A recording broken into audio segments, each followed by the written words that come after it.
before we actually read the book, I have like a few questions for you guys. What do you think is like the relationship between a ghost and a guardian? Like the founding, like, you know, what is the pillars of that relationship? What is it based on? Is it survival? Is it, you know, care? It's interesting. Is it even romantic? So it's interesting because in the same law book, it references that ghosts find their guardians and that their guardian, they're looking for someone specific and they will keep searching until they find that specific guardian. And it also mentions that some ghosts give up looking for their guardian and then have other jobs that fulfill the light. Right. And it's interesting that each ghost looks for a specific guardian and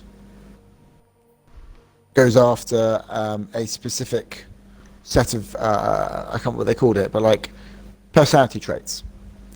So it looks for people who would have certain personality traits that would be favourable to a guardian: bravery, confidence, all these kind of things.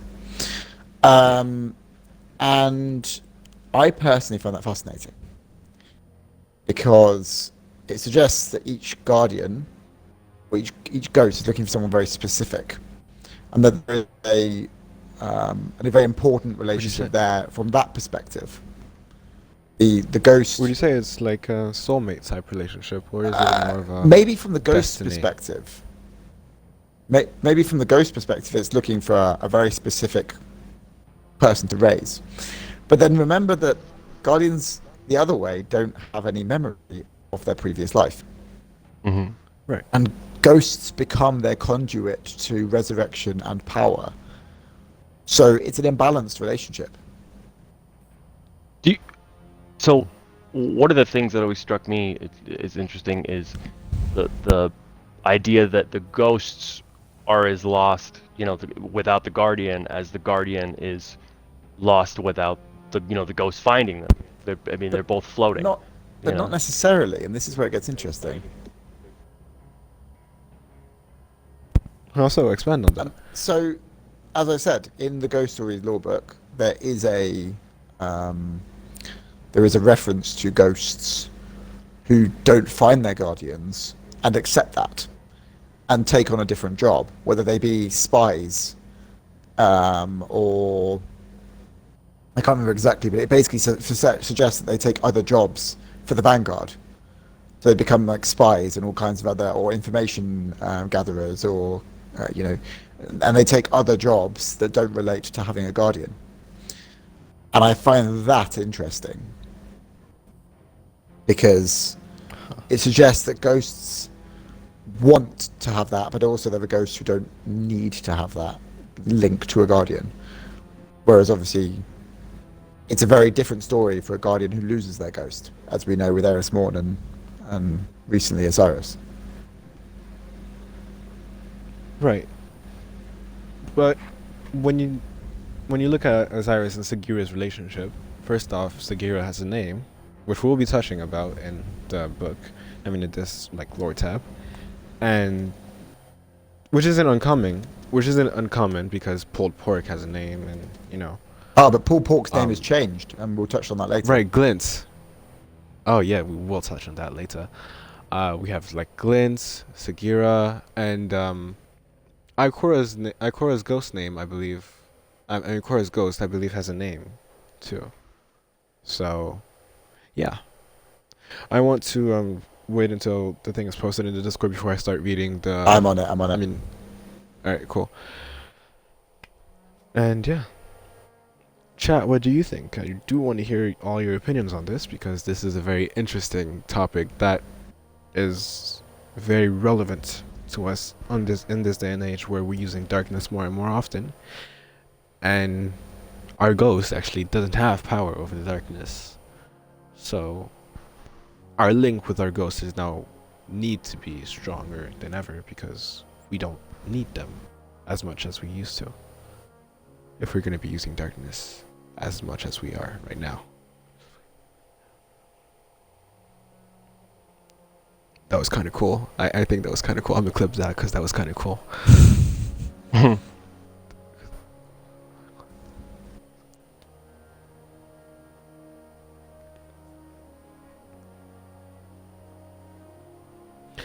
All right.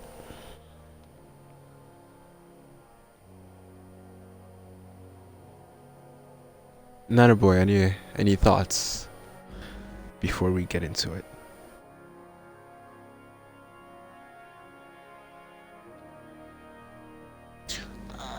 Um, I think it's the so will to. there has only ever been one instance in the recorded lore where a ghost has taken a second guardian, Ooh. and that is related to the story around Thorn and the Last Word. So Shin Malfa, right? Shin Malphur was not a guardian.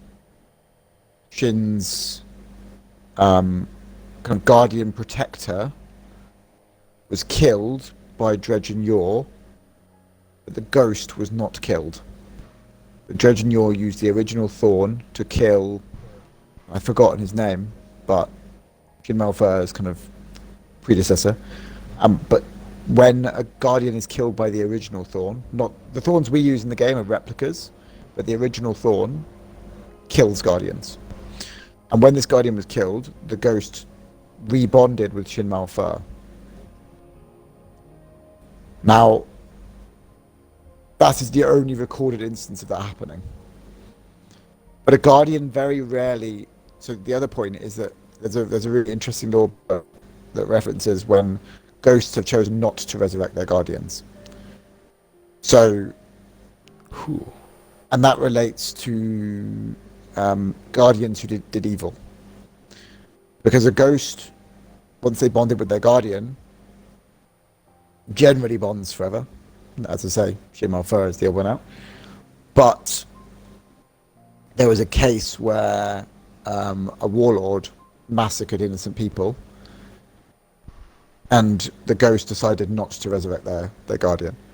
There have equally been cases, and again, I think this relates to the Iron Lords and Felwinter particularly.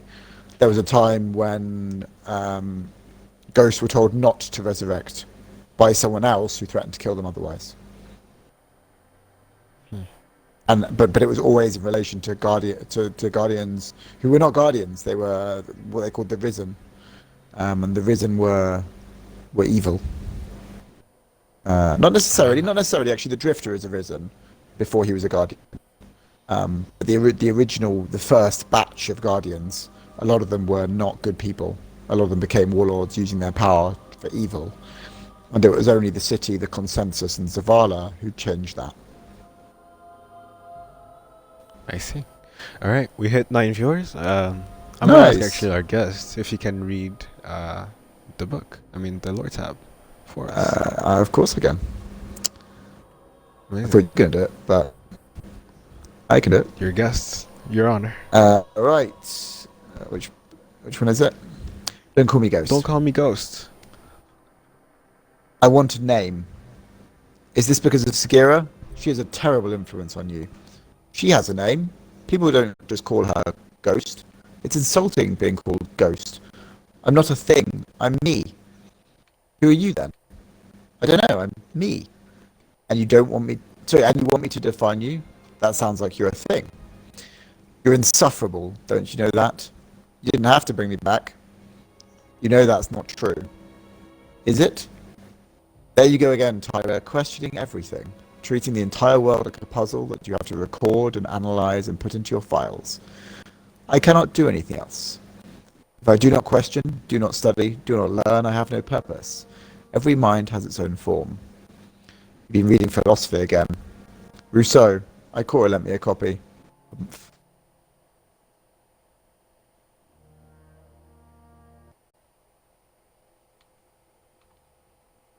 Don't pout, Ghost. It's annoying. So is being called Ghost. Might as well cover me with a sheet. Well, there is a sheet, Ghost. Choose your own name. You don't need me to define you. I will. Well, what is your name, Ghost? Don't call me Ghost. It's a bit of a funny story between Tara Khan and her ghost, actually. It's a bit of You can see actually Tyre Karn and their ghosts have a very specific relationship with each other. As when some ghosts and guardians have a relationship where their ghost has a name, like we talked about before, Sagira, Ikora Ray's ghost, and other people, um, their relationship doesn't have a name.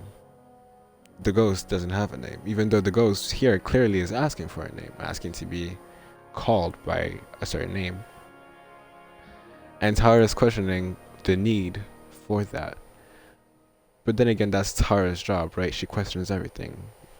That's what her, I guess, philosophy is. A cryptarch. Always puzzle solving, always seeing the ifs and ands and analyzing and putting in our files. What do you guys think?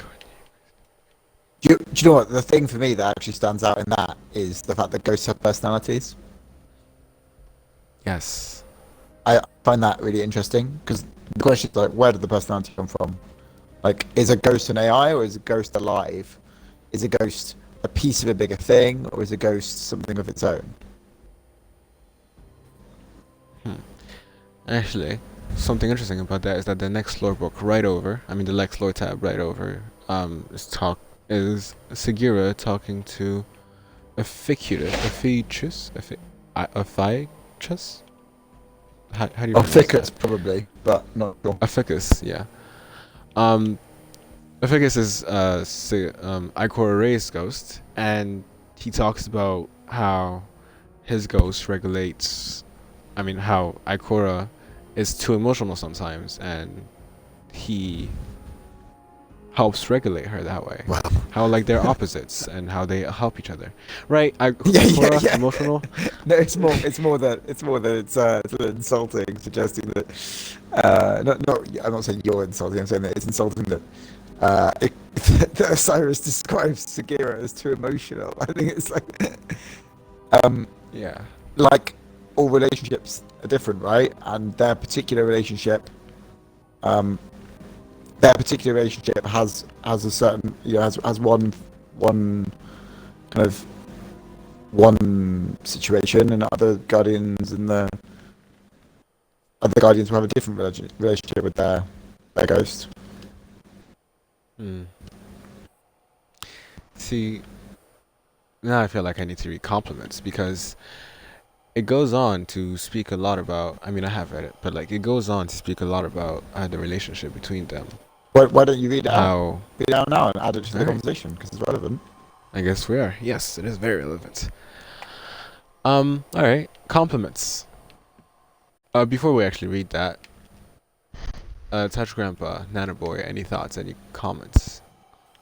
Any No, questions? no.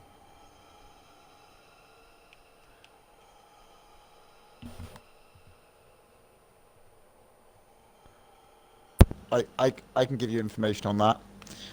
We don't know the truth, but there's some very, very, very specific wording, which I say that because in the original lore in the Destiny Grimoire, it says, in its dying breath, the traveler breathed life to the ghosts. It does not say anywhere that it made the ghosts. It says it breathed life on the ghosts. Hmm. My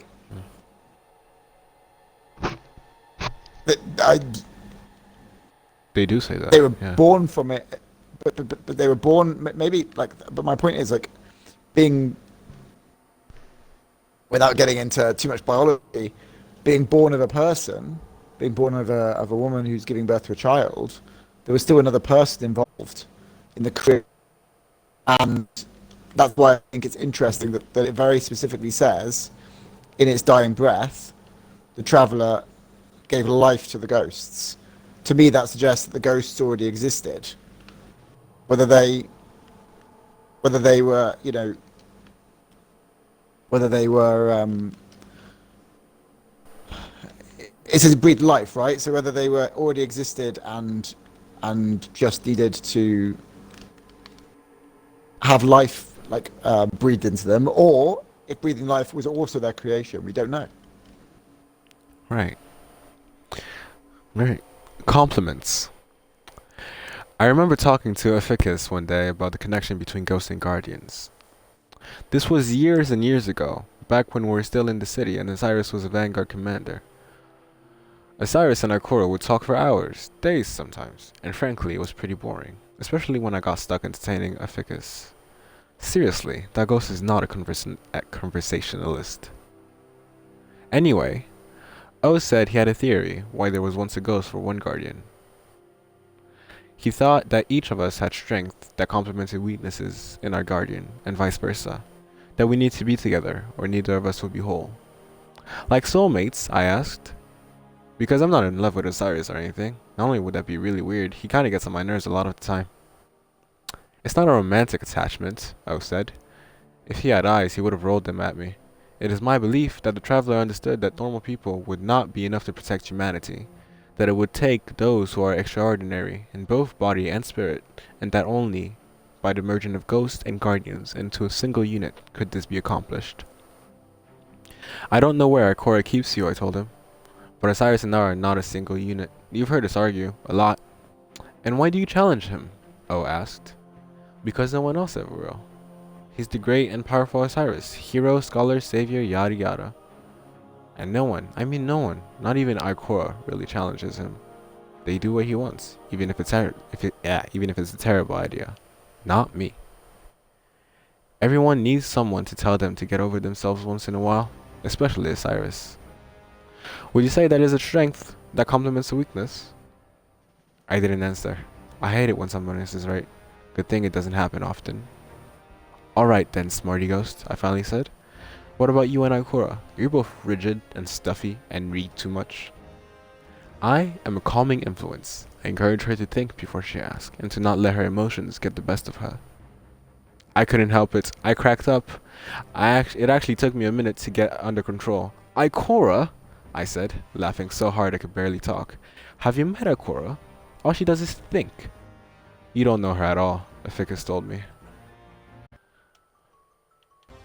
And that is compliments. So on that note, it kind of proves your theory that there's more to it than meets the obvious eye, and that guardians have this relationship where the traveler, its infinite wisdom, has tried to balance the weaknesses of a guardian to create additional strengths, and that is a very interesting idea.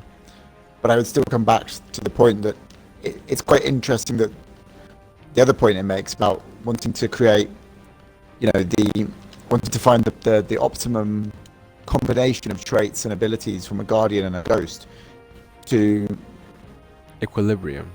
It's an equilibrium, yeah, but it's also interesting because it also comes from a place where a wider philosophical question of we see ourselves as the heroes of this story, with ghosts enabling guardians to survive and to protect humanity.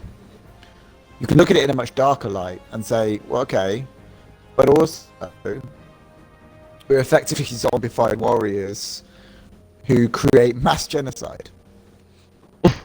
Yes. And that's where it does get interesting when you're talking about a ghost and the guardian's relationship, because the traveler's calculating.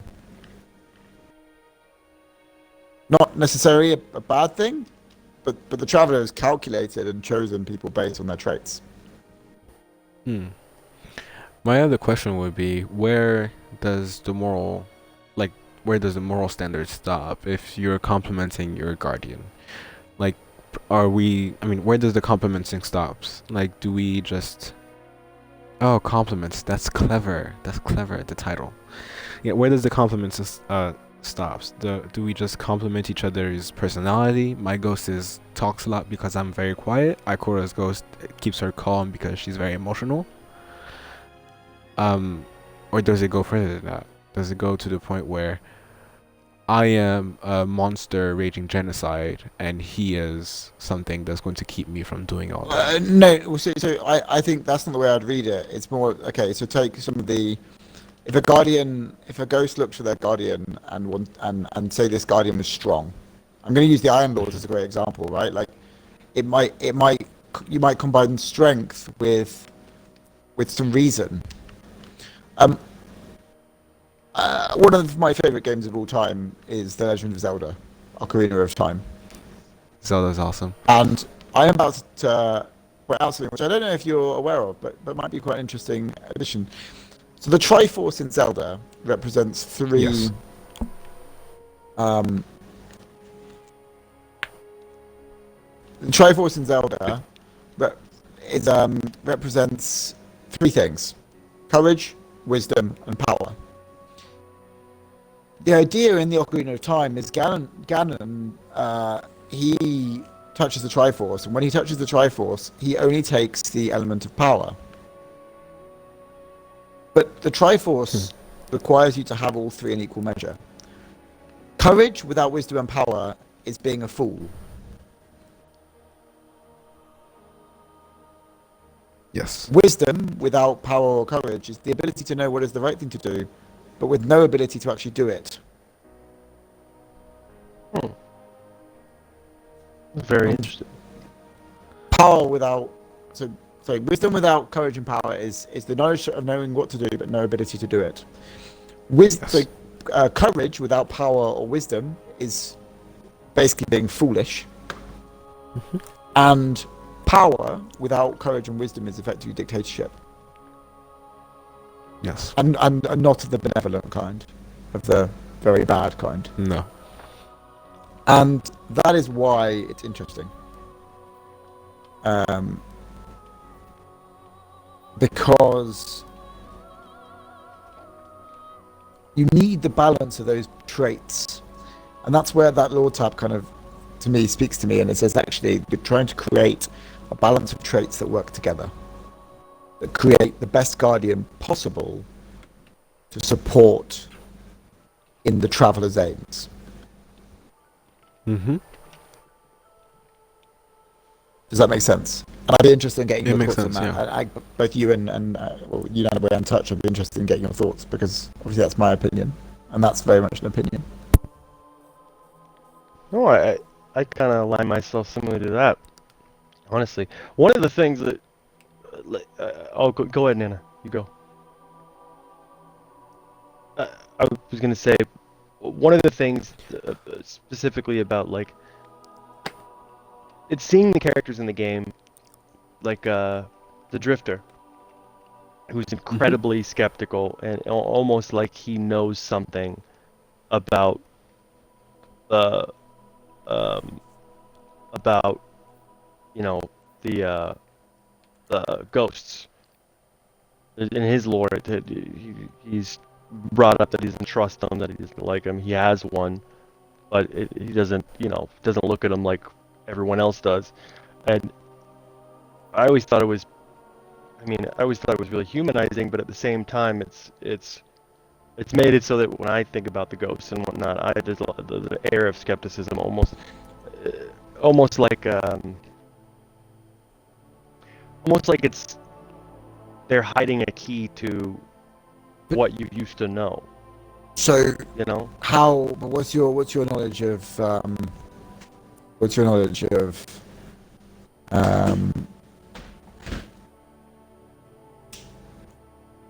more generally, what's your knowledge of the Drifter's beginnings?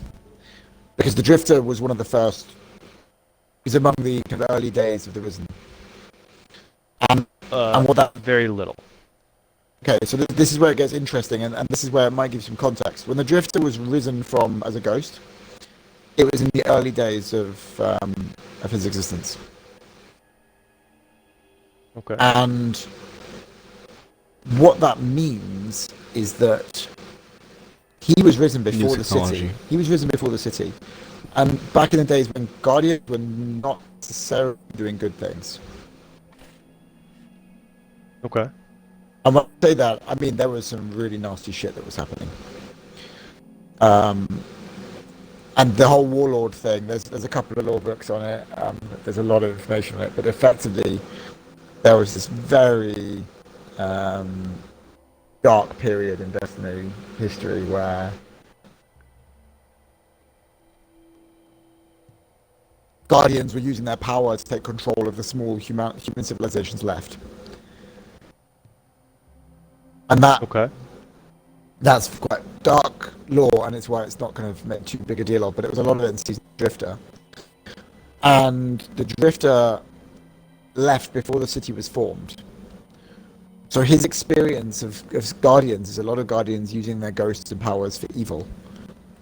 And because of this relationship between Guardian and their ghost, a lot of Guardians, there were a lot of situations where, Guardians did things that, were not so great. Yet their ghost stood by because it couldn't bear to do, whatever reason, this is worth discussing, but, whatever reason, ghosts didn't want to lose their guardians, etc., and went along with what were horrific actions, Horrible acts. Yeah. Accomplices And that- to that, right? Yeah, and that's what the Drifter woke up to. Oh. Wouldn't you have a very different opinion of Guardians? And note how in the story the Drifter is warmed to us as Guardians. And a lot of that is more than. A lot of that is Yeah, more. because in the beginning of the story, he really doesn't trust us at all. Still, he's very skeptical on this. But in the beginning of the story, when we first meet him and talk to him and do stuff for him, he's very, very skeptical of us. Yeah, and Doesn't trust us, doesn't trust Guardians in general. Hides his ghost, always, on his toes, ready to jump on anything. Because people, first because of his history, obviously, with other Guardians that are, Shin Malphur and all that stuff, and Dredgen and all that stuff. But also, for the sheer fact of his history, watching history, Mhm. yeah, but that's my point. Right, he experienced quite dark history, and that has led to him being ultra paranoid, not necessarily believing in Guardians. So I'm going to call the Dark Guardians as the kind of the early Guardians as the Risen, and that's his experience. Whereas he never had the wonder of actually experiencing proper Guardians who were caring more about doing good and being a force to protect the city. And unfortunately, that's not what was experienced by. That's not what was experienced by the Drifter. So he's got this very warped view of things. But that doesn't mean that. If I'm trying to think of the word, but him warming to us for me is a sign that he's starting to kind of see the good that can be done by Right. Guardians. yes. Because in his early days, and he remember the first time he's come back to the city is when he comes to the tower. He's been gone a long time. He's seen a lot of stuff. Right. Yeah, he always alludes to that in his conversations and whatnot, and his little story pieces. Because he's seen a lot and knows a lot of people and knows a lot. But it's all outside of the city. He's been Yeah. exploring and doing things away from society. Yeah. So Nana Boy, say if you have any, anything interesting to put in.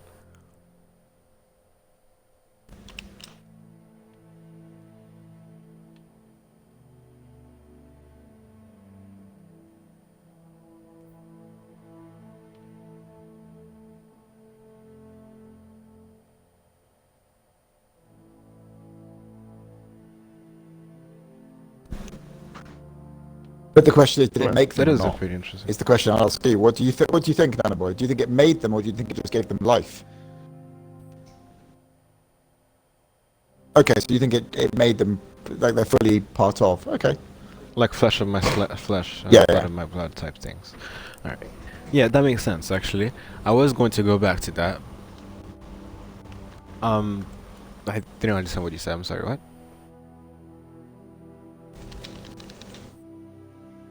Oh, sentient machines. They are yes. clearly sentient. They are clearly sentient. Very, Yeah. I very don't think clearly anyone would sentient. argue with that. Yeah.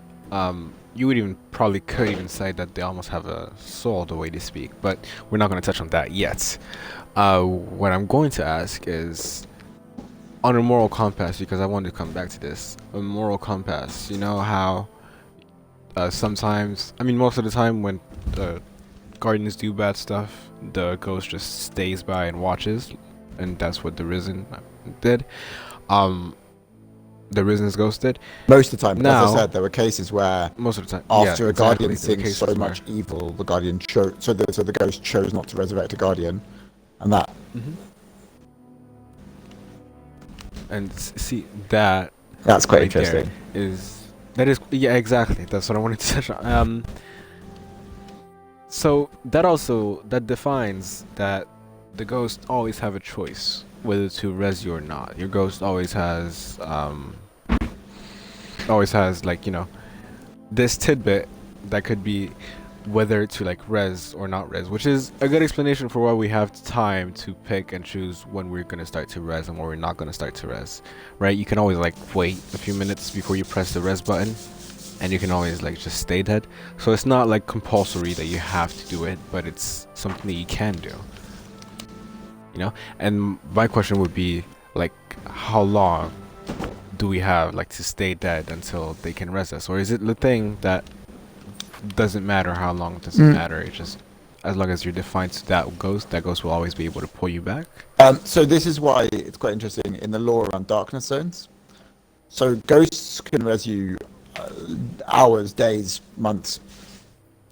However, there is this concept of darkness zones, places where the ghosts can't feel the light, and the ghost needs a connection to the light to be able to resurrect you. If it doesn't have a connection to the light, it can't resurrect you. Okay. And this is why. And So you know in the game when you go into darkness zones, yes, like, and they're kind of just this random part of the game that kind of makes the game harder, right? But actually, a darkness zone in the lore is around the power of the ghost being weaker because of the a lesser the connection reach to of the light isn't as a lesser connection to the light, yeah, and bad service. yeah, like bad cell service. It's and when the connection to the light is weaker, then it's harder to resurrect that guardian, and that's the reason why when Thorn, the original Thorn, not the Thorn we use as guardians, killed the guy whose name I've forgotten, but Shimmerfell's predecessor. When it actually killed him, the ghost couldn't bring him back. And there have been other cases where there have been other cases in the lore where ghosts or guardians have been killed by hive magic or logic or rituals or all this kind of dark hive stuff based from the darkness, and so the ghost needs a connection to the light, and it also needs the guardian to still have the connection to the light. This guys, this is how you do a segue. You see this? No rest for the weary. Book number 6. I mean, lore tab number 6. This is how you do a segue. This is incredible. We like happen to be following the completely like by chance as well. No, in order to. Oh no, I definitely wrote it down and had a plan for this. We went from book number 4 and we did number 5, and this is book number 6. No res for the weary. Touch Grandpa, would you mind reading us off? Oh, you okay. This is the awkward moment. Touch says you can't read. It's alright. I'll read it if it's I joke. good. I joke. Well, no, I can. Let me see. I have to see on your screen. Ghost stories. So the first, you go to light, and then you go to the ghost stories. It doesn't matter if you. Are you on it? Don't have the entire book. Yeah, I'm on it right now. Okay, so I'm just gonna read off your screen. All right. See if it'll actually stay straight on my screen. There you go. My guardian is immortal. My guardian is forever lost to me. He boarded the derelict, almighty with his fire team, hoping to salvage Cabal's secrets from the Star Murderer. I should have seen the trap. Was it Cabal? Was it some Vex infection for Mercury? I don't know. It's all my fault. I remember how the moment of activation felt like falling. He lunged for center, crying out to his friends, "I'll disarm it." He is still lunging, flying to the Almighty, and you will find him there, caught in the amber of slow time, reaching forever. I have observed his motions carefully. He will arrive at the mechanism and deactivate the trap in only a little more than 50,000 years. I cannot resurrect him. I have tried so hard. The city's warlocks, and Thanonauts answered all my desperate questions. Even when I began to ask if he could be destroyed, at least if he were gone, unmade, then I could make him again. Why can't I bring him back? If a guardian falls into Titan's methane sea, they do not die instantly, but we can still bring them back on the archaeology. If a guardian hurls themselves off the ship into space, do we need to wait for them to disintegrate in the solar wind before we bring them back? No. No. It was never hard before. I see him right there, and he seems so close. All I was ever meant to be was his ghost. But all ghosts know there are places where we cannot bring our guardians back to life, and this is one of them. Why? Is this darkness gathered against us here? Is this the light too weak? I think I know why. Some share my theory. Why do we know? What do we do when we bring our guardians back? What is the magical heart of the process? Are we like the city's probability killings, twisting the quantum vacuum in our favor to yield matter? Perhaps.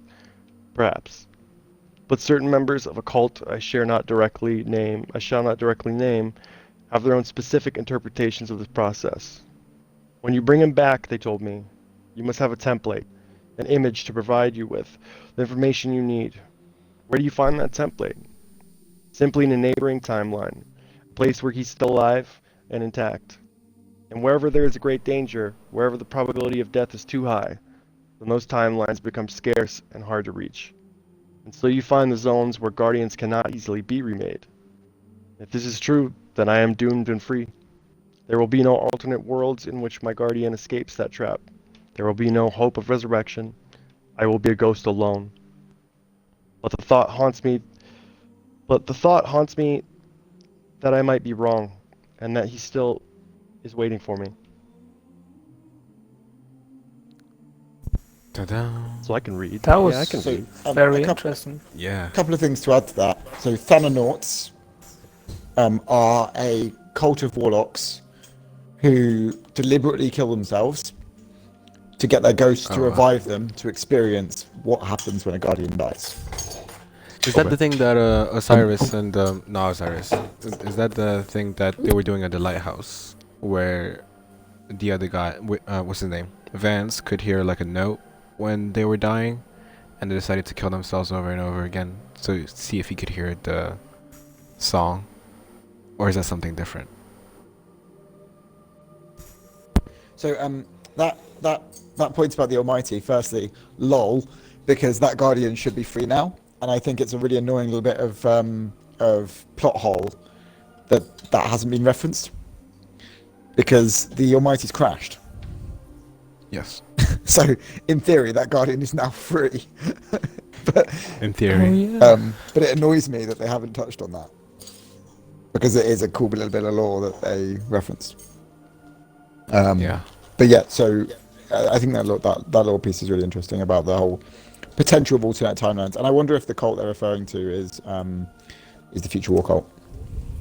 I believe, yeah. Future World Cult sounds pretty plausible as a theory, but they're very careful not to. I mean, the ghost is very careful not to name the cult, so we don't know that yet. I want to ask the chat because the chat hasn't said anything, but I want to ask the chat if they have any input or any thoughts that they would like to share. Meanwhile, Nanaboy, Touch Grandpa, any thoughts? Any Oh questions? yeah. Concerns? So I've been thinking about this for a while now, and they touched upon a lot of the feelings of the ghost here, right? What if, Mhm. like, what as guardians we feel pain? Of course, yeah. I've heard my hunter grunt when he gets shot. So we feel pain, most likely, yeah. So what if our ghost just thinks that's too much pain for the guardian, and just decides not to res us? Has that ever happened before? That's a really interesting idea. Not that I'm aware of. Well, Huh. there was those things where you referenced before where if they would threaten to kill the ghost if they rezzed the guardian, right? Mm-hmm. I believe that was a thing, but I haven't heard of too much pain to be rezzed. No, but I've also the drifter actually the ghost made, I mean, not made food for the drifter, but the ghost made it so that the drifter wasn't hungry anymore, and so I know that they're able to do that. The Mm-hmm. question would be like, are they able to take the pain away, or like to make us not feel pain? That's a very like good question. And if they are, then why are we still feeling pain? Actually, wait, my answer is next. So do I even feel pain? Do exos feel pain? Yeah. Ah. Well, do exos feel pain? That's a very good question. Touch Grandpa, any thoughts? Yeah. I think they absolutely feel pain, just like any other guardian of any other, what do you call them, species? Species? Mm-hmm. I think it's race, but yeah. Race? Okay. Yeah. Yeah, I think I mean, however you want to define it, none of the guardians are soulless. And I True. think I mean, Nana's point was really cool. Like that kind of resonates with me because it's like, okay, if exos aren't feeling the physical pain, if it's not their skin, snaps is firing and whatnot, is it the soul's job to tell them, or to have the personality react, or do you know what I mean? Like Mm-hmm. something humanizing, something humanizing is causing them to be in pain, and they can die. I mean, like, if the argument gets made that they can't feel pain, well, can exos die Ooh. forever? Can they not die forever? I've just had a thought. Guardians do feel pain. There is evidence. Okay. Um, referencing the Drifter. So in the story of the Drifter, he dies of starvation, and he says that he was in intense pain, and his ghost brings him back. But each time, he's still dying because the problem hasn't been solved. Now, this obviously doesn't apply to exos because exos don't need to eat. But a non-exo guardian still needs to survive in the same way. I'm sorry. Wait. Pause. Duck just challenged you to a 1v1, Jonty. No, he did it ages ago, and I'm ignoring it. Oh, okay. Well, Is that the one in Play. the Discord? yeah, there's one in Discord. Yeah, I'm ignoring it. All right. Cool. So he died from pain of starvation. Well, yeah, he died So- from starvation, but it Right. mentions that it was a painful experience. I see. Oh, something more just That came up. sounds- So it just specified that when we're getting rezzed, it makes a copy of us from a different timeline, right? Well, So that's the when we- belief. That's the belief. That's That's the the theory. theory of A game theory. So if that is happening, are we truly us when we're getting rezzed? See, I think that's the thing, though. We are in this theory. The timelines work kind of like Infinite Forest timelines, where there is an infinite amount of timelines, which doesn't mean that there's an infinite amount of like the popular belief is that an infinite amount of timelines mean that there's an infinite amount of instances that can happen. That's not what it means. An infinite amount of timelines doesn't mean that there's an infinite amount of people who will attempt this, because if there is, then there must be at least a good half of them that are us making it at the end, right? And there's all those like little small events that are us not making it, or us like tripping over a rock or dodging here or like flying over there. That's like slightly different. When we talk about an infinite amount of timelines, it also means that there are some timelines that are more popular than others, and those timelines would be easy res zones. Like, oh, there's like you can rest them and it's gonna happen. And then there's other timelines where in different timelines people don't usually do what they did here. Like there's a major choice that made those two timelines different, and that means that this is the only timeline in which we try to do this, and all the other timelines you don't try to do it, and there's no rest there because you're the only one. Like you're the only one. Do you know You're what the only one on timeline trying to do it. Do you know what makes me really funny? It makes me chuckle though. Tell me. The amount of timelines where Guardians have just fallen off or jumped off the tower. Yes. So the amount of timelines where Guardians have literally spent all of their time launching themselves off the tower, and and the amount Being that's killed true. by the architects. Yeah, I mean the Yeah. architect. But maybe the architect. Ooh. I mean, this is where I'm getting full like spinfoil hat. Of course. But the maybe the architects are the enemy in other timelines, killing us in other from across timelines. Oh. Ooh. Like And, you just get sniped out of or nowhere. maybe our ghost is reviving another version of us in another timeline, and so the architects takes from our timeline. I mean, like I say, Maybe- full spin. So for the hat. Batman gets the copy and just Definitely. cuts it. Maybe the ghosts are the architects. Oh. I mean, like this is Wow. where we're literally And getting full that's spin just for. a We should probably get back game on track now. All right. But yeah, my theory with the timelines and how they work isn't like there's an infinite amount of times that we try this. No, because that would just if there was an infinite amount of times where we tried this one event, then there wouldn't be any other times where we try anything different. I think sometimes there's just a defined choice. Where in this timeline we do the raid, and in the other timeline we just don't do the raid. And the more popular choice, the more better choice is just not doing the raid. So you have like 1,000 timelines where you don't do the raid, and one timeline in which you do the raid, and you can't res in the raid because that is the one time that you try to do the raid. Because it's a stupid choice, you shouldn't do it, but you did it anyways, and that's like the one time you do it. You know what I mean? So I feel like Yeah, it makes makes more sense. sense in my head that way. Which is why like you wouldn't be able to res. But this is just elaborating on a theory. Again, I made that joke already. This will just be elaborating on a theory from a ghost who is struck by grief, and I guess you could say that this is a very depressed ghost, couldn't you? Yeah. Mm-hmm. A very sad ghost who The point there is desperate. she's desperate because, or he, or whichever the gender the ghost is. Mm-hmm. The ghost is desperate because they're stuck in a situation where they don't have a defined outcome. Mm-hmm. They can't save their guardian, but equally their guardian is Can't not lost. destroy him But either. equally their guardian is not lost to them, Yeah. because in 50,000 years they'll reach the end of that trap Yes. and can then probably be revived. But this is why I really want them to do something about this in the lore, because the Almighty has crashed. That guardian is no longer in the trap.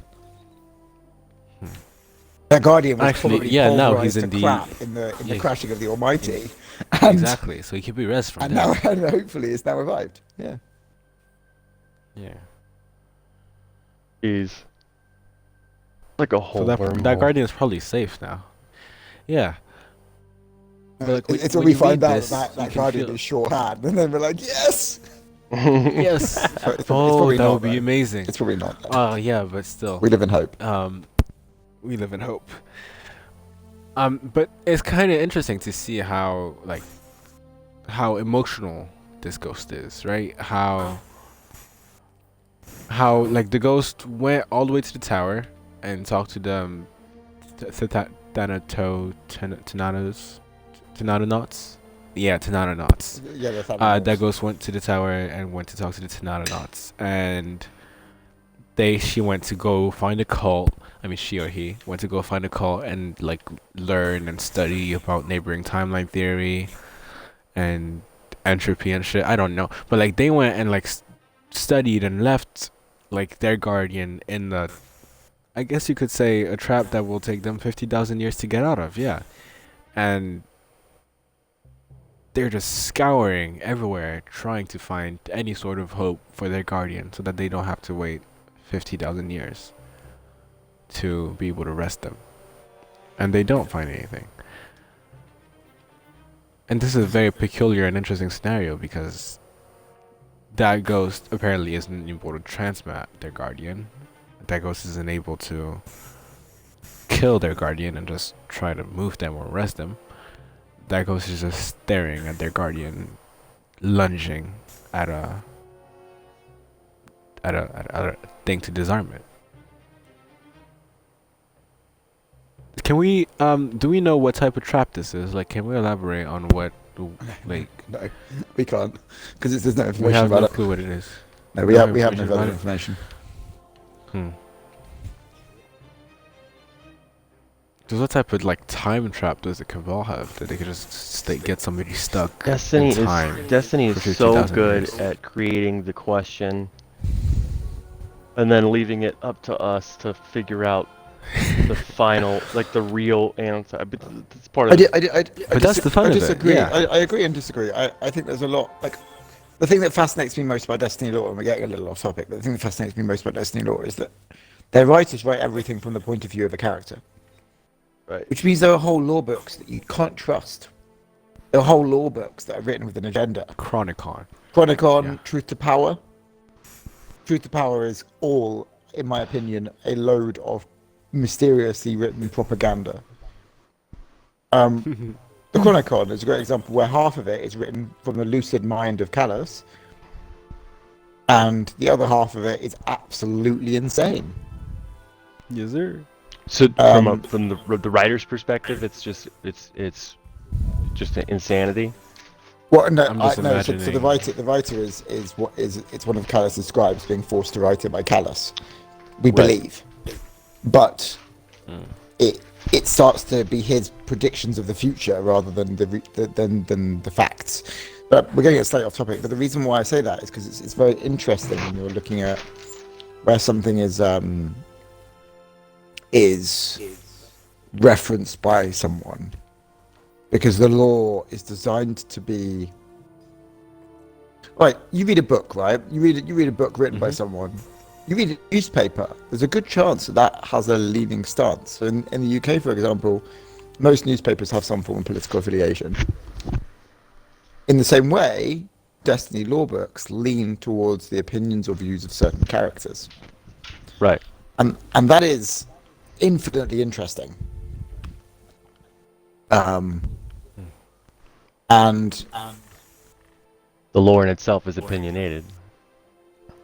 Yes. yeah, and also Biased. Yeah. Well, yeah, I there's mean, a- that's- Heavily biased.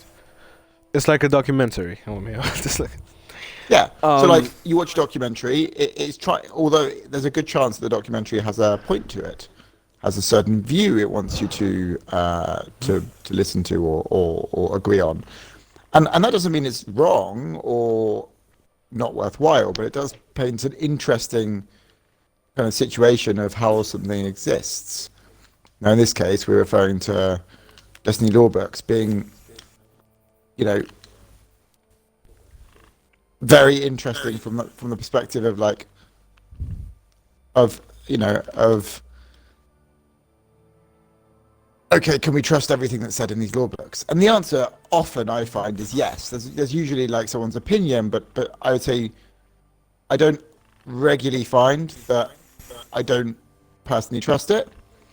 You know, I like to be very well read on Destiny lore, but I don't often feel like the lore is all a load of rubbish. As I say, there are very few books that I feel that about, and Truth to Power is one of them. I don't trust a word said in that book. And the first couple of times I read it, I actually believed a lot of it. And I was really like the first couple of books. Then towards the end, I started to be like, nah, this is bollocks, because it starts off trying to gain your confidence and your trust, and by the end, it's like borderline madness. we're talking about my ex-girlfriend like that. I mean, I'm joking. But let's get back on the Hashtag get topic of wrecked. ghosts. Hashtag get wrecked by these ex. Nah. Whatchamacallit? Yes. He's So, told about the we conversation talked- very quickly now. He's like, oh. We've talked about the effects of ghosts. the relationship of ghosts with us. We talked about how they help us, how they don't help us, what they choose to do, and what they do choose not to do. How we interact with them. But I actually want to talk about how the traveler interacts with their ghosts. So we're gonna read a. I think this is gonna be our last lore tab for the night. I mean, for the day. I mean, night for you, Jaunty. Pressure. Oh man, I'm enjoying Was the this. I could first- talk for hours. Hell yeah. Yeah. I'm not gonna. Then it's not the last. Maybe. Hopefully not. Pressure. It is the first book of the Ghost Stories book, and we're going to be reading it. Now, it's up for grabs. Who wants to read it? And not me, because I'm playing a that's crystal game you. while having this conversation.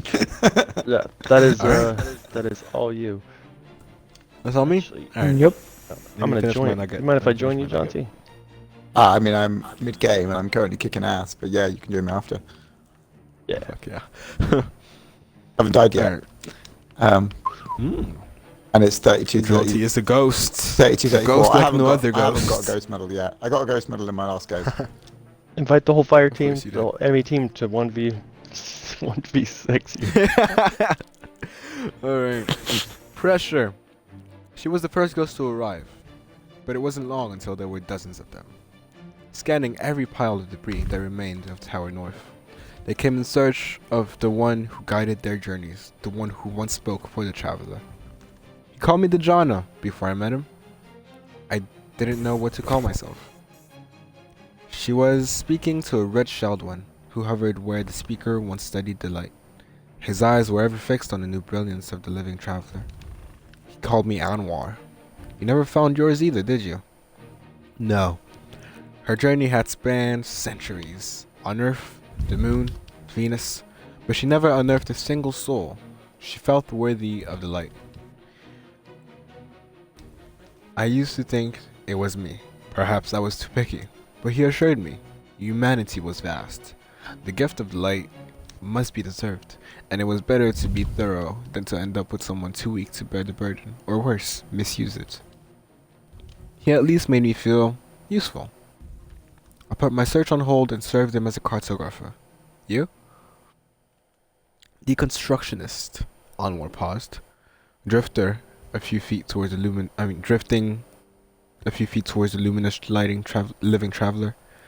Dejana, can you feel it? Dejana followed Onwar's gaze after the traveler. Feel what?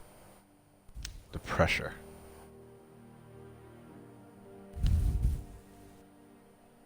Pressure. Looking down on me. Alright, cool. And the point there that's quite interesting is that it comes back to our earlier conversation about the need for them to find the right guardian. Mm-hmm. And it goes back to my kind of view of the whole Paul Pork situation. So Paul Pork being Aldrin's Sov's ghost, now Glint. Not quite sure why they felt the need to change the name, but his ghost searched for everything and was meticulous in his search. Like the lore tab kind of, like other ghosts almost joke about him scanning rocks and like looking for like every tiny detail, and it's almost like it's almost like mocked as a thing. Like it's almost like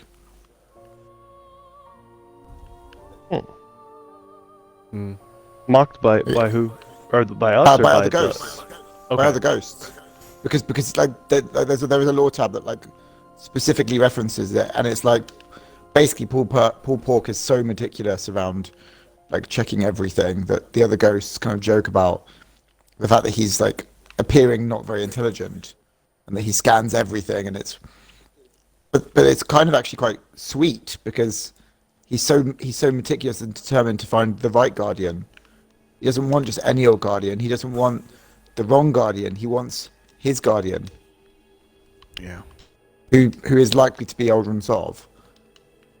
And that in itself comes from quite an interesting place.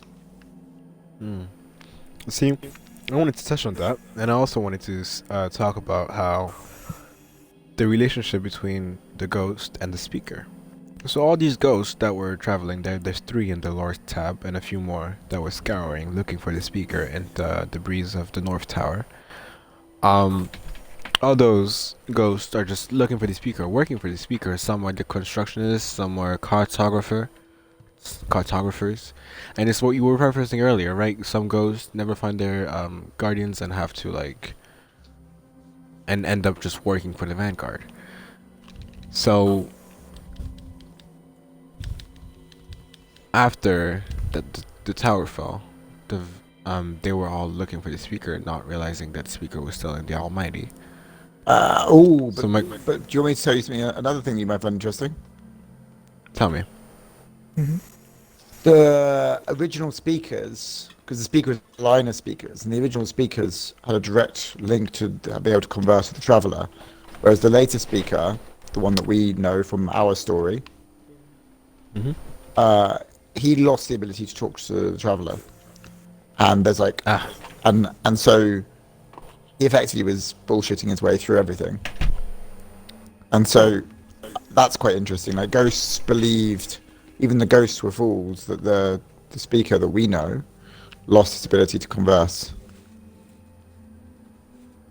That is interesting. So wait. So the speaker used to be able to talk to the traveler, but now the speaker.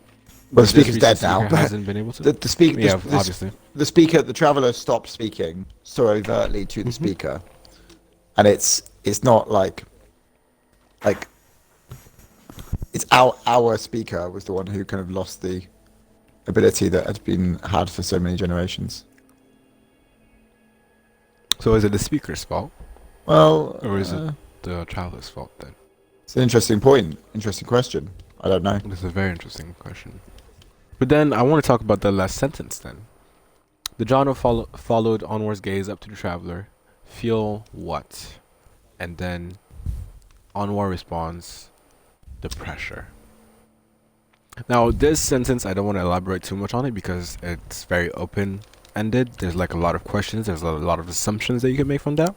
So it's not very relevant to us. But my speculation is that there's a pressure coming from the traveler to find your guardian that you have until you find it, and that's why every literal ghost is pushed to have their own guardian.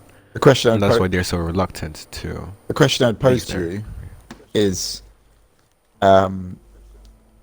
that pressure overt or not? So is it like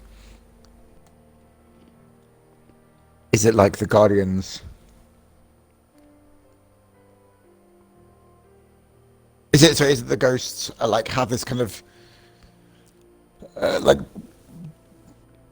a societal pressure or like a direct pressure? Well, or like genetic, humans have a pressure to feed and eat. Right. Even from even as a baby, you have this need and desire to feed and stuff. So is it coming from that place, or is it coming from a place where the traveller is kind of sending them signals all the time? Because they're very different things. But we wouldn't know the answer anyway. Yeah, we wouldn't know. What do you think, Tush? What do you think, Nana Boy? You go, Nana Boy, all you. Yeah, right. So I don't know that a ghost has to go and search for a worthy soul. You know what I thought before reading about this? I thought a ghost was destined to go meet a certain soul. You know, the game's called Destiny, so that's what I figured. And it's right. pretty interesting, this happening. Nana Boy, you're not wrong though. So that's what you just said is still So the they case. don't know that. Okay. They don't know which one, but they are destined to find Yeah, one. most, with the exception of Shin Malphur's ghost, every ghost has had a direct connection to one guardian. Eventually, some spend So they always centuries looking. But some never find their might guardian. change. So think of like the concept of pure soulmates. If you use that as a pure concept, like everyone would have a soulmate, but it doesn't mean you find your soulmate. Like, and it's the same with guardians and their ghosts. But your point is exactly still right. Like, and that's why I find it interesting. Fate. Yeah, like it's fate, it's destiny. As far as the guardian is concerned and the ghost is concerned, it's the destiny for the ghost to find its guardian. And that's why our ghost always talks to us about, like, it's calling it like my guardian, because the ghost believes that we are destined to be a team. Well, honestly, if you spent centuries, even millennia, looking for someone and then you found the right person, you're never letting that person go. Whatever happens. It's very understandable from the ghost perspective to res even the worst of people. Even though they're highly disappointed in them, they are the people that they have been looking for. Sadly. Or happily. Depends. Perspective, as always. But yeah, this lore book is a lot of speculation. There's not really many answers, but a lot of questions. Well, yes, from the point of view of a ghost, they don't know anything. Exactly, that's- and Nana that's Boys what just this points game out the exact does. point. Exactly, yeah. I agree. Wait, sorry, I didn't hear what you said, Touch Grandpa. I think it's what this game does. It's posing questions to yourself. You know? Yeah. There's Well, another. Sorry, go for it. So that's why I love some of the lore entries so much. Is because of that point that, you know, Nana Boys exactly just said it, and as is Touch, is written by a ghost. Ghosts know, you know, different things to us, but they don't know a lot. Well, inherently that becomes interesting. It does become very interesting.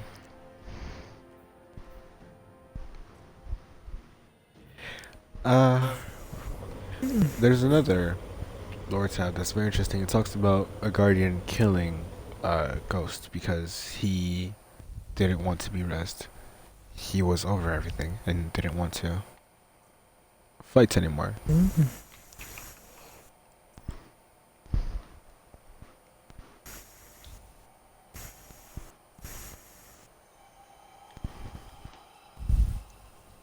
That's dark. That is very dark. I'm trying to find this so that I can read it.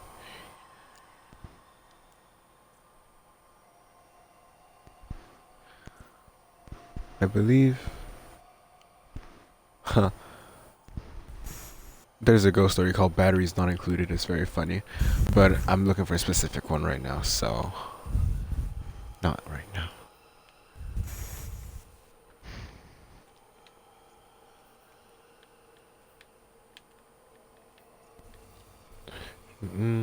Next new. 7. Nope. Not you.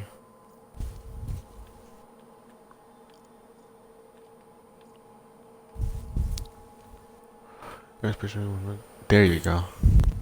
Nope, not it. Sorry.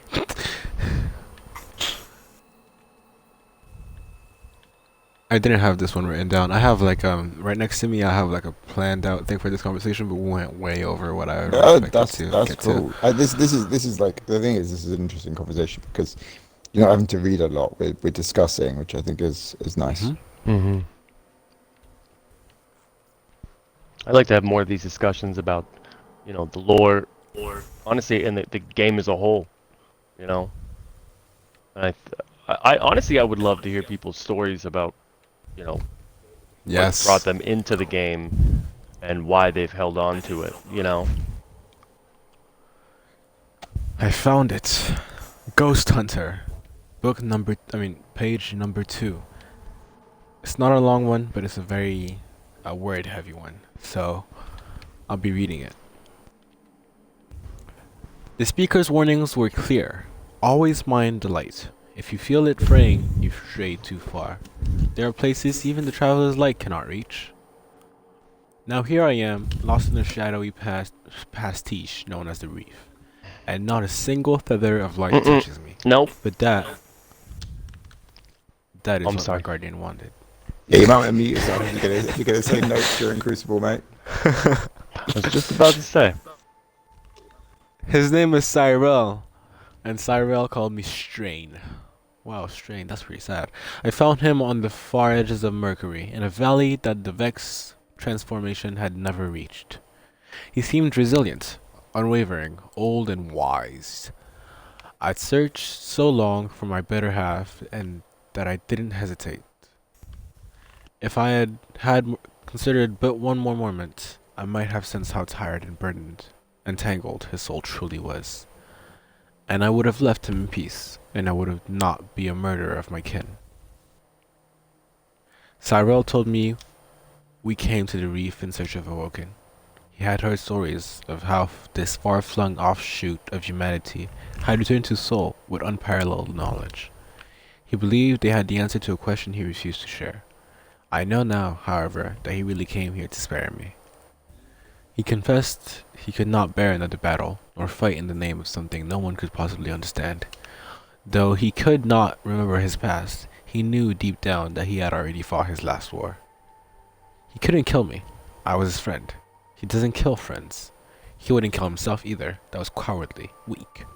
And if the ghost's sole purpose was to raise the dead to kill in the name of explainable forces, then he could no longer let that happen. He would end the cycle. He would spare his brothers and sisters in arms. He would let the dead rest. Years later, I saw Cyril again, clad in wretched-looking armor, dragging a chain of dead ghosts in the name of peace, still searching for an awoken who can answer the question that has haunted him since his birth. If you are a ghost who has not yet found your chosen, let this be a warning. Cyril the Ghost Hunter will end your search for you. If you are awoken and perchance have the answer he seeks, please do not keep your secrets from him. Your life depends on it. That's really dark. But like, yes, so Mel clearly took such a negative view that he kills ghosts, and I mean that, and if you subscribe to the traveler's ideals of right and wrong, then clearly That's wrong. Clearly. But from his point of view, that's what I'm interested in, his perspective. well, I mean, he's clearly, in my mind, he's clearly insane. But that's that point around being twisted and gnarled. Like Yeah. in my head, I imagine him like a gnarled old tree, you know. Mm-hmm.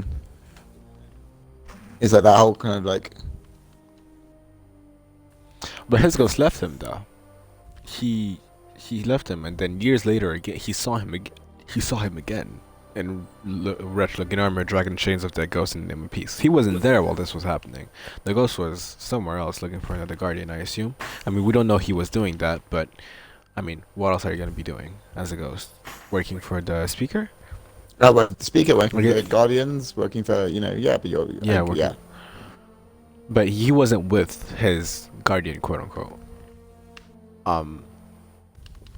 Cyril, the ghost killer, the ghost hunter, I suppose, No, I was hunting ghosts. I like your choice of words there. So you said ghost killer. Yeah, I the like title is your- Ghost Hunter, which is why. Yeah, Ghost Killer. Why do you like Ghost Killer? because Ghost Hunter suggests that there's something semi-honorable in what he's doing, whereas Ghost Killer Ah, describes it as exactly Well, that. see- of the title says Ghost Hunter. I say Ghost Killer, letting my emotions show through, but the title. See, this is where it gets interesting because the title puts it as something semi-honorable, like you said. It puts it as something, that you can almost like subscribe to. If you saw it from a different point of view, you can see that the traveler is evil for resing us, for bringing us back to life. Ghosts are the bane of our existence, for making us fight another fight where we shouldn't be fighting anymore.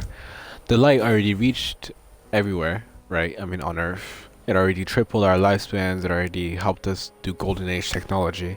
We already got all that, but the ghosts are an extra step and are causing us to be alive when we already had accepted death.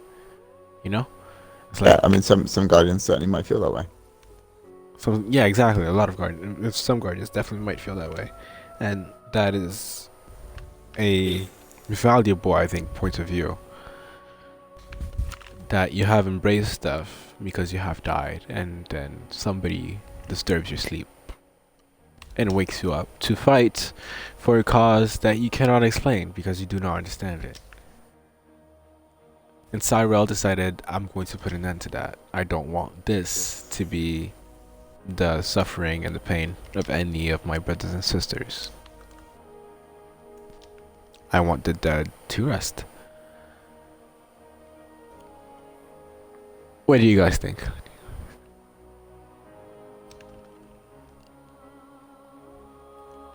Grandpa? That's interesting. Niner boy? Any thoughts? Yeah, not really. I kind of understand what he's doing, but it's not very rational. That's like going to a kid with an ice cream, taking his ice cream, throwing it away, and telling him that he's gonna get diabetes if he eats that. Let the kid Yeah, do but what he he's not wants. the one giving the ice cream. Well, yeah, that's the problem. He just takes it away from people that might want it. Yeah, I mean, you might want rest, Exactly. right? Yeah, you might want Yeah. rest too. You might want to not have diabetes in the future, you know? Well, yeah, but one ice cream's not gonna do that. Who That knows? was a very bad analogy. and now we're getting well off No. topic. Uh, don't eat ice cream. So kids, that'll what give you flavor ice diabetes. cream would be your guardian's favorite flavor? Rum I don't raisin, know, always. chocolate. Salted caramel, actually. No. Just My 'cause Vex progressive I crawl. personally have a very different taste to my guardian. My guardian is a big fan of salty tears flavor. Oh. I think It's all here a salty. dub is a dub is the new flavor that they added at the Dairy Queen, and I think my Titan would really like it. A dub is a dub flavor. Joker, you joined the party. Hi, we're talking about lore. If you've been on the stream, then you've caught up. But if you're not, we're talking about how ghosts interact with us, with Traveler, and with anybody. Do you have any thoughts on what ghosts are, what they do? Anything interesting to add?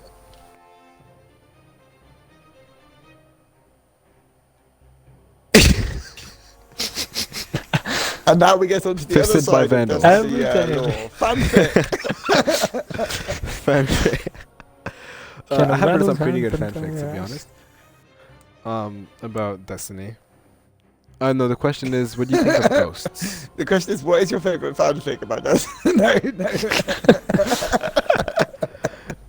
That's another episode of lore. I mean, fan lore. I'll probably do it. Yeah. Oh my God. Don't probably do that. That's the broadcasting only on OnlyFans. Follow me there. No, Buy but ourselves bathwater. $12. £12. $12. Oh God. God damn it. Oh God. That's it. Oh, well, this guy had You fun. need a segue to get out of that. Very quickly. Joker, ghosts. Hi. Opinion. What do you think?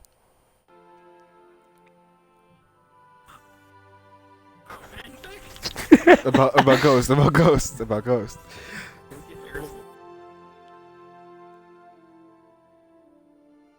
The bit very small licks her lips, right? And she's gonna be licking the weird eye stuff because it's like pouring down her face over her mouth. Oh my God. Oh my God. Charcoal. That Literally. is pouring down her face over her mouth. That sentence is just resonating in my head right now. All right, ghosts. I don't think Ghost about that. hunter.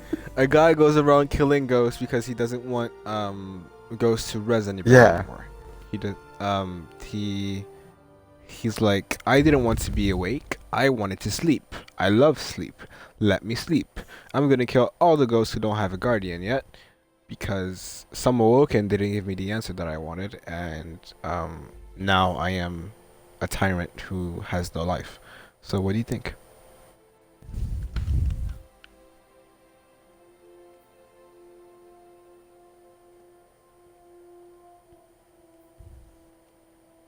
No, but I don't. See, it's different. No, he's killing unattached ghosts, which to me says he's so warped and twisted in his kind of ideals that he would kill one being in the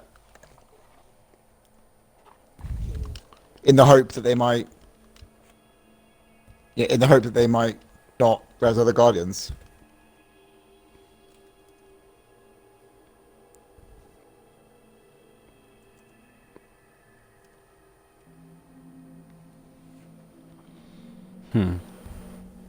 To be honest, I kind of see where he's coming from. I Chicken can definitely nuggets. understand. Dem nugs. Well, I'm eating like I have 20 chicken nuggets in front of me. They're really awesome. Oh man. Offering. Yeah.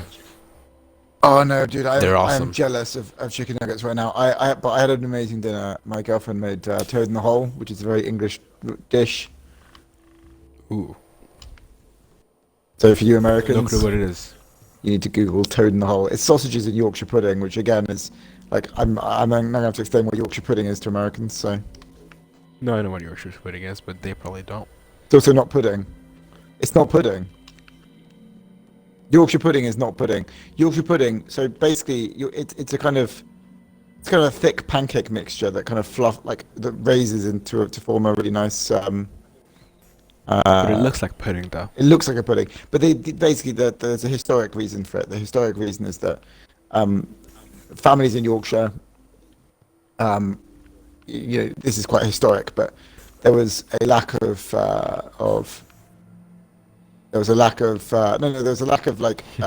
meat was very expensive. So when it came to meat,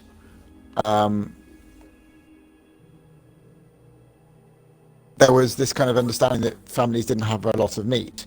So to fill up their family before or during a roast meal, which is a classic British Sunday meal, you'd have Yorkshire pudding with roast beef, because beef was the particularly expensive one. So you'd have Yorkshire pudding with roast beef, and you'd also have obviously vegetables and stuff.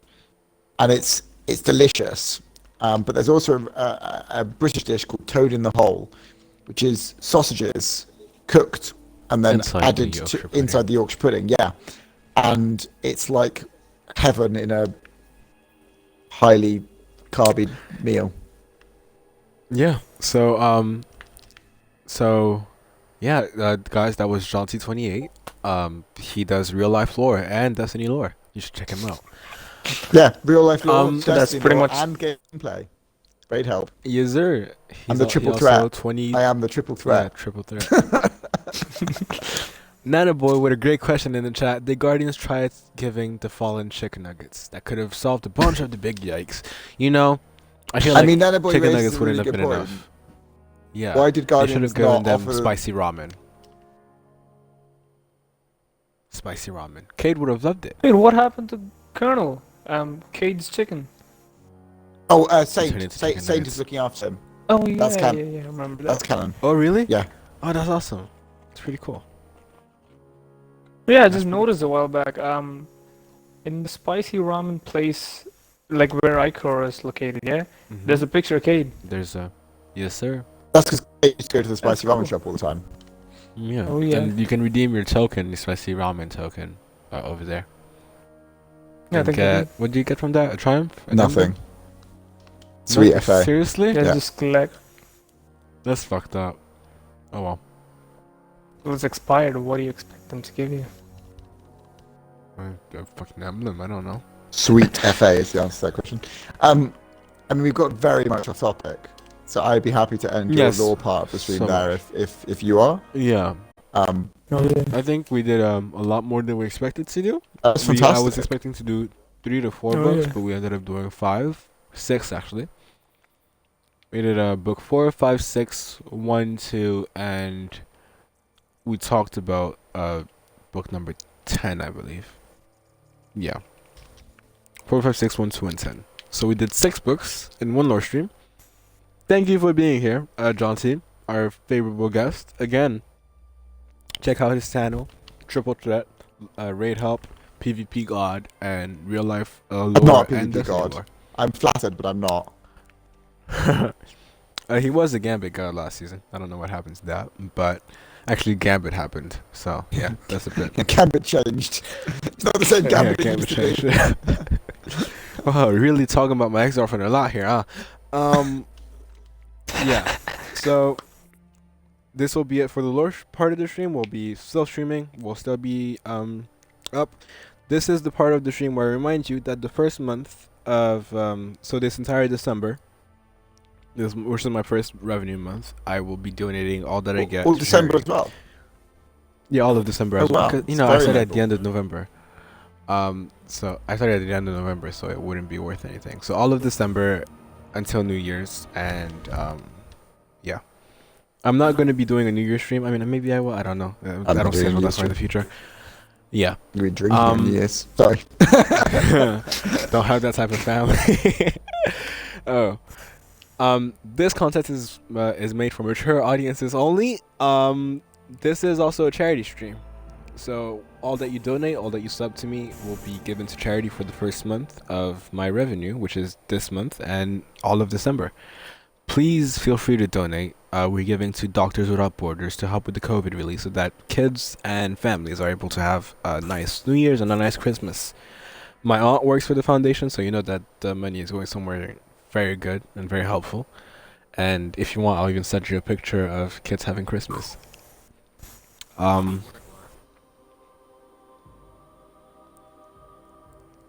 Yep. Awesome. Yeah, thank you for joining us, John T. Thank you for being here, chat. We didn't have much engagement, but that's fine. We had a lot of fun discussing this. And the next topic will be brought up in the Discord. So if you're not in the Discord yet, you should join. And if you can't join the Discord, then you should follow this channel. Drop a sub, drop a like. My socials are in my bio. And yeah, thanks for watching.